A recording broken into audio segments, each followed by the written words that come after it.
السلام عليكم ورحمة الله وبركاته. halkan waxaan la joognaa waa suuqa karameel caano fashion center waa ninka ownerka ah ee dukaanka lahaa dukaan maanta dhibaato ka dhacday caana maxaa Soomaalidu u sheegaysaa bismillaahir rahmaanir rahiim fanaanada yaqaano oo Soomaali ah oo magaalada Minneapolis ku nool waa dukaan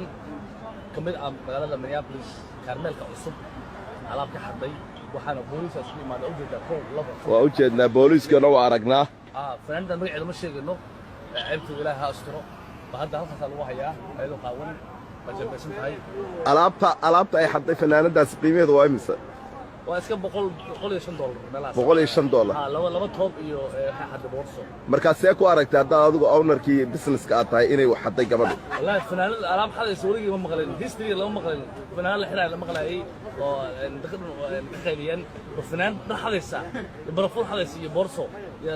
laba baati waligeed ma maqleen marka ma waxaad leedahay gabadhan fanaanadu waa gabadh caan oo magaalada laga yaqaano gabadhaas YouTube ku jirta videoshada aliis waa gaareen 2 milyan iska jirta magaceeda ma sheegin anaka wabillahi tawfiiq waxaasoo boolis marka gabadha fanaanada iskugu yimaadeen miya aad baad u mahadsantahay kaas wuxuu ahaa caano fashion warama gabadha magaceeda sheegayna oo hodan laga dhacay ee ku yaalay karameel sidoo caano noo sheegay oo degan gobolka Minnesota ayaa alaabadaas qaaday ayuu leeyahay gabadha magaceeda dadku sheegay wana u sheegay video ugu soo aad magaceeda ma noo sheegi kartaa anagu waa aragnay laakiin adiga ku waayay insha Allah